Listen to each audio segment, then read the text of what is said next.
Thank you all for being here. Today I'm introducing legislation with Senator Casey to prohibit members of Congress and the President from being paid during a government shutdown or during times when the federal government can't meet its obligations because the debt limit has been reached.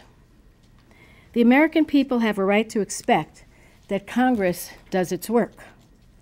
Clearly, that means making sure the government is functional and services are being provided. Social Security checks must continue to arrive on time. Veterans must receive the benefits they've earned. Passports must continue to be issued. Superfund sites must be cleaned. They're dangerous. Oil wells must be inspected. They're potentially dangerous. Export licenses must be granted for our commerce. And our troops must be paid. Failing to keep the government open because of politics or because there's no will to compromise is a failure of government. If the government is forced to shut down, members of Congress and the President should be treated the same way as all other federal employees. We should not be paid. And to take it one step further, we should not be paid retroactively once the government reopens. Right now, the members of Congress and the President are treated differently from all other federal employees.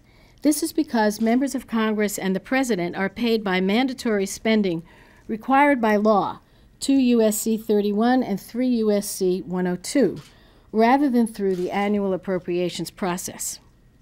So as far as we can tell, we're the only category of federal employees that have this protection. Our legislation fixes this inequity. It's quite simple. And I'm going to read you the legislation. It's just kind of a one-pager. Members of Congress and the President shall not receive basic pay for any period in which there's more than a 24-hour lapse in appropriations for any federal agency or department as a result of a failure to enact a regular appropriations bill or continuing resolution, or if the federal government is unable to make payments or meet obligations because of the debt limit. Because the debt limit has been reached, unquote. Also, the bill states that, quote, no pay forfeited may be paid retroactively.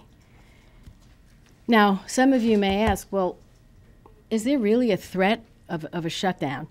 I say it's real, and I'm going to show you just some of the press on this. Politico says, McConnell won't take shutdown off the table. Reuters, Majority Leader Eric Cantor, quote, refused to rule out the possibility of a government shutdown. Republican Senator Mike Lee, 1995 government shutdown was just, quote, an inconvenience, unquote. CNN, top Republican on the Senate Budget Committee said he's not ruling out the possibility of a government shutdown. So a government shutdown is on the table. It's been put on the table. Or put another way, it has not been taken off the table, which is what we want. A government shutdown would be a disaster for our nation and for our economy. If we can't resolve our differences, we shouldn't receive a paycheck.